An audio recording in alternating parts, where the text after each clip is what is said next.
जय भीम साथियों, इस समय औरैया जनपद के ककोर मुख्यालय पर हैं। आज बहुजन समाज पार्टी के कार्यकर्ता ककोर मुख्यालय का घेराव करने आए थे। क्यों करने आए थे? गृह मंत्री अमित शाह ने जिस तरह से बाबा साहेब का अपमान किया था, उसी को लेकर के जिस तरह से बोला था अम्बेडकर अम्बेडकर अम्बेडकर एक फैशन है, और क्या कहा था भगवान का अगर इतना नाम लेते तो स्वर्ग मिल जाता। उसी को लेकर के बहुजन समाज में ठेस पहुंची है।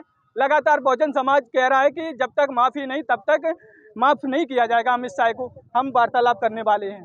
जी, आपका नाम क्या है? दीपेंद्र कुमार दोरे, विधानसभा अध्यक्ष विधुना। जी, आज हम सभी लोग औरैया जिला के यहाँ एकत्र हुए हैं। अमित शाह जी ने बाबा साहब को जो टिप्पणी की है वो बहुत अपमानजनक है, वो निंदनीय है।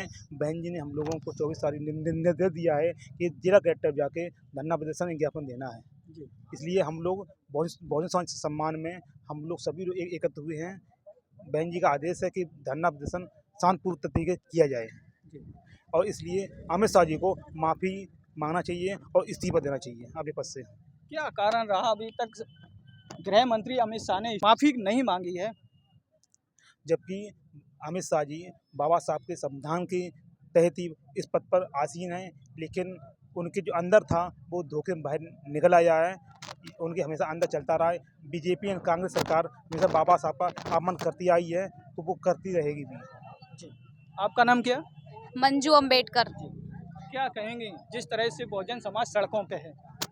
मेरा तो यही कहना है कि अमित शाह जी मतलब कि जो कहा है कि बाबा साहब का अपमान जो किया है, मतलब उन्होंने कहा है, एक अगर शुद्ध भाषा में कहें कि जय भीम मतलब अम्बेडकर अम्बेडकर तो एक फैशन है।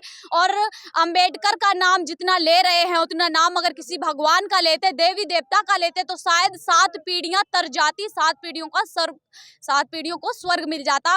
और वो माफी इसलिए नहीं मांग रहे हैं क्योंकि वो चाहते हैं कि बाबा साहब के आगे झुकना नहीं चाहते हैं वो, लेकिन उन्हें ये पता नहीं है कि जो 85% लोग हैं, हम लोग आज एकत्रित होकर के भारी संख्या में धरना प्रदर्शन कर रहे हैं, उनको हमारी ताकत का अंदाजा नहीं है। ये उनको बताना है कि बाबा साहब के आगे आप क्या अच्छे अच्छे झुक जाते हैं।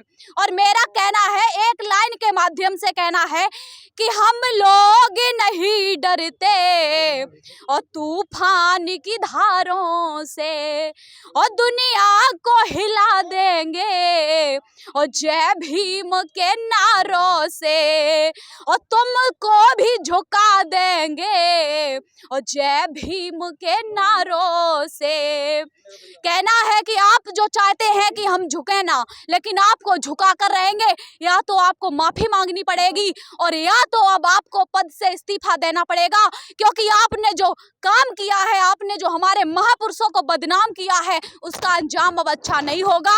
अब हम लोग शांत नहीं बैठेंगे क्योंकि ये बात हमारे महापुरुष की है और हम लोगों को शांत नहीं बैठना है कि आप अगर जो यहाँ पर बैठे हैं संविधान में बैठ करके ये भाषणबाजी दे रहे हैं, मेरा और सब ये वो भी जानते हैं कि ये संविधान की बदौलत ही आज हम संसद में बैठ करके ये भाषण दे रहे हैं, और फिर भी वो ये कह रहे हैं कि ये भगवान का नाम इतना लेते तो 7 पीढ़ियां सुधर जाती। मेरा तो यही कहना है, अगर भगवान का नाम लेने से 7 पीढ़ियां सुधरती हैं तो आप क्यों संसद में बैठे हैं? आप जाइए और जाकर के मंदिरों में बैठिए, घंटा बजाइए, जिससे आपका उद्धार हो जाए, आपकी 7 पीढ़ियां सुधर जाएं। मेरा तो यही कहना है कि आपको माफी मांग लेनी चाहिए और अपने गृह मंत्री पद से इस्तीफा दे देना चाहिए, क्योंकि जिसने हमारे बाबा साहब का अपमान किया है, हम उसे इस हालत में कभी नहीं देखेंगे कि वो फिर से संसद में बैठ करके, आज तो उसने ये कहा है कि ये अम्बेडकर अम्बेडकर तो फैशन बन गया है, कल अगर ये बना रहा वहां पर तो कल पता नहीं है क्या करेंगे। तो मेरा तो यही कहना है कि ये संसद से इस्तीफा दे दें और बाबा साहब के चरणों में गिर करके माफी मांगे कि मुझसे गलती हो गई है, मैंने बाबा साहब का अपमान किया, उनके संविधान का अपमान किया है। तो मैं तो यही कहना चाहूंगी।